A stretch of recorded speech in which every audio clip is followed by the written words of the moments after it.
కొంత సీరియస్గానే విషయాన్ని తీసుకున్నారు. అయితే ఆవిడికి కొన్ని ఏరియాల్లో మద్దతు రావాల్సి ఉంది. ఇప్పుడు పరిస్థితి ఏంటంటే వ్యక్తిత్వ హరణము అనేది పక్కన పెట్టేస్తే పర్సనల్ ఏరియాలోకి వెళ్ళి ధార్మిక కోణంలో గందరగోళం చేయటం అనేది చాలా ఎక్కువ కనిపిస్తోంది రైట్.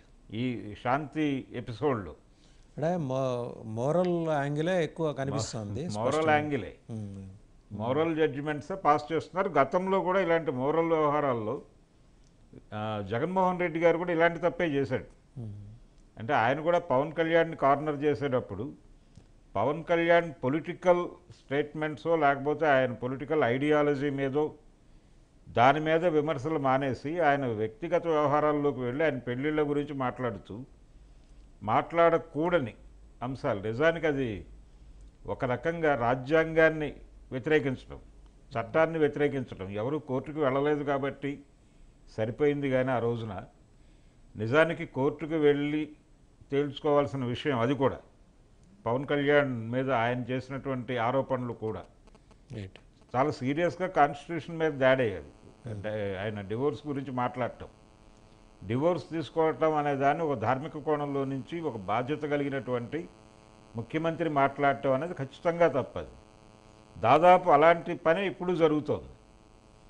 దీని మీద ఆవిడ కోర్టుకు పెడితే కోర్టు ఎలాంటి డెసిషన్ చెప్తుంది, ఆవిడ ఏ అంశాల మీద కోర్టులో పిటిషన్ దాఖలు చేశారు, దీనికి సంబంధించిన వివరాలు ఎలాగో మనకి తెలుస్తాయి. అంటే కేవలం వీటి గురించి మాత్రమే మాట్లాడతారా, లేకపోతే ప్రభుత్వం వ్యవహరిస్తున్న తీరు, పర్టికులర్గా నీ భర్త ఎవరు అని నిలదీయటం అనేది దానికి లీగల్ బైండింగ్ ఏ మేరకు ఉంటుంది అనే దాని మీద ఏదైనా కోర్టు నుంచి అభిప్రాయం కోరుతారు. ఓకే, అవన్నీ అడగచ్చేమో డిపార్ట్మెంటల్ ఎంక్వైరీలో భాగంగానే. అవన్నీ ప్రభుత్వం కూడా బాహ్య ప్రపంచానికి చెప్పాల్సిన అవసరం లేదు కదా. అది రివీల్ చేయాల్సిన 15 అభియోగాలతో మేము ఆ ఛార్జ్ షీట్ ఇచ్చామనే పద్ధతిలో అది హ్యూమిలియేటింగ్ ఉమెన్ కదా. ఎప్పుడైతే మీరు బయటకి రిలీజ్ చేశారో వెంటనే మీడియా డిస్కషన్ మొదలైపోతుంది, మీడియా ట్రయల్ మొదలవుతుంది.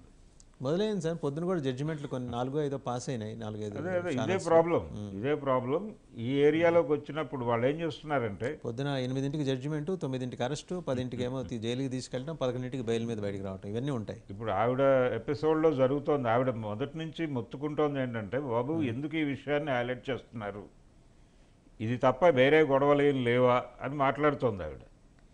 నిజానికి చాలా అంశాలు ఉన్నాయి ఆంధ్రప్రదేశ్లో, మాట్లాడుకోవాల్సినటువంటి విషయాలు చాలా ఉన్నాయి. దేవాదాయ శాఖలోనే చిల్లిగవ్వలేని ఖజానా గురించి మాట్లాడాల్సి వస్తే అది.